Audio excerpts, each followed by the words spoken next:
भारतीय शेयर बाजार पे मंदड़ियों की पकड़ मजबूत होने के साथ बेंचमार्क इंडेक्स 16 जून को 52 हफ्ते के निचले स्तर पर बंद हुए। बीएसई सेंसेक्स 1046 अंक यानी 2% गिरकर 51,495.79 पर, जबकि निफ्टी 50 331.55 अंक यानी 2.11% कमजोर होकर 15,360.60 पर बंद हुआ। बाजार में गिरावट इतनी तगड़ी थी कि एनएससी पर बढ़त दर्ज करने वाले हर एक शेयर की तुलना में 7 शेयर लाल निशान में बंद हुए। हम इस गिरावट के 8 अहम फैक्टर्स के बारे में आपको बताने जा रहे हैं। यूएस फेड ने बढ़ाई ब्याज दर। यूएस फेडरल रिजर्व ने ब्याज दरों में ज्यादा बढ़ोतरी के साथ ग्लोबल मार्केट्स पर दबाव बढ़ा दिया। केंद्र बैंक ने महंगाई को काबू में करने के लिए ब्याज दर में 0.75% की बढ़ोतरी की।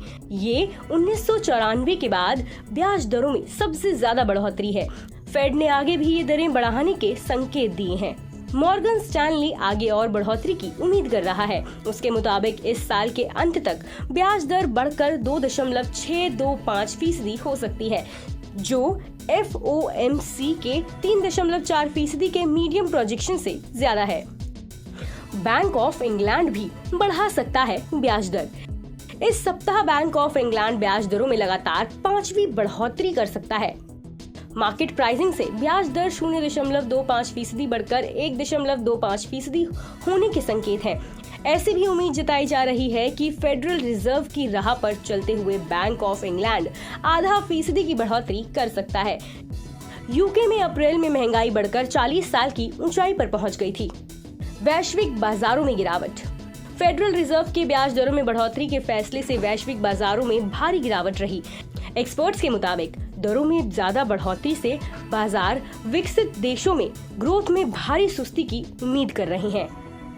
एनजे एसेट मैनेजमेंट कंपनी के डायरेक्टर और सीईओ राजीव शास्त्री का कहना है, आपूर्ति बाधित होने के साथ तेल और कमोडिटी की कीमतों में उछाल से विकसित देशों में मंदी की आशंकाएं मजबूत हो गई हैं, जिसका असर भारत पर पड़ सकता है। आपको बता दें कि जर्मनी का डैक्स 2%, ब्रिटेन का FTSE 1.4% और फ्रांस का CAC 1.6% गिरावट के साथ कारोबार कर रहा था। चीन, हांगकांग, ऑस्ट्रेलिया और जापान के बाजारों में 0.4% से 2% तक की गिरावट रही। तेल की कीमतें। आपूर्ति की बाधाओं के चलते तेल की कीमतें ऊंची बनी हुई हैं। International benchmark Brent crude futures 0.3% मजबूती के साथ $119 के आसपास ट्रेड कर रहा है। वहीं यूएस क्रूड ऑयल 0.4% बढ़कर $115.8 प्रति बैरल के आसपास है। FII की बिकवाली। कमजोर ग्लोबल सेंटिमेंट्स के चलते FII की तरफ से लगातार 9वें महीने बिकवाली जारी है। जून में अभी तक वे 31,000 करोड़ रुपए के शेयर बेच चुके हैं। वहीं पिछले 5 महीनों में FII 2.2 लाख करोड़ रुपए की निकासी कर चुके हैं। इसके विपरीत DII ने इस साल अभी तक 2.06 लाख करोड़ रुपए के शेयर्स खरीदे हैं। इन सेक्टर्स पर बिकवाली का प्रेशर। निफ्टी मेटल के भारी नुकसान के साथ हर सेक्टर के शेयरों में बिकवाली हावी रही। निफ्टी मेटल 4% से ज्यादा टूटा। वहीं Nifty bank, auto, financial services, IT, pharma, consumer durables और तेल एवं गैस इंडेक्स में भी लगभग 2% की गिरावट रही। Technical view. निफ्टी 50 के 52 हफ्ते के लो पर पहुंचने के साथ डेली चार्ट पर एक बड़ा बियरिश कैंडल बन रहा है।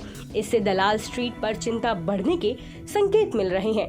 मोतीलाल ओसवाल फाइनेंशियल सर्विसेज के वाइस प्रेसिडेंट चंदन तापरिया ने कहा, अगर निफ्टी ज्यादा समय तक 15,500 के नीचे रहता है तो हमें आगे 15,350 और 15,000 के स्तर देखने को मिल सकते हैं। उन्होंने आगे कहा कि वर्तमान में इन्वेस्टर्स को चुनिंदा स्टॉक्स में खरीदारी की सलाह है।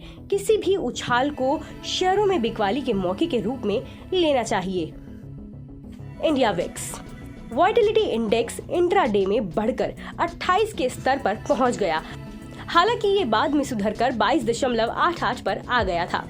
इससे संकेत मिलते हैं कि उतार चढ़ाव बना रह सकता है और ट्रेंड मंदड़ियों के पक्ष में नजर आते हैं। विक्स से बाजार में निवेशकों के बीच डर का आंकलन किया जाता है। बता दें कि मनी कंट्रोल पर दिए गए विचार एक्सपर्ट्स के अपने निजी विचार होते हैं। वेबसाइट या मैनेजमेंट इसके लिए उत्तरदायी नहीं है। यूजर्स को मनी कंट्रोल की सलाह है कि कोई भी निवेश निर्णय लेने से पहले सर्टिफाइड एक्सपर्ट की सलाह लें। मार्केट की इनसाइड खबरों के लिए बने रहिए मनी कंट्रोल हिंदी के साथ।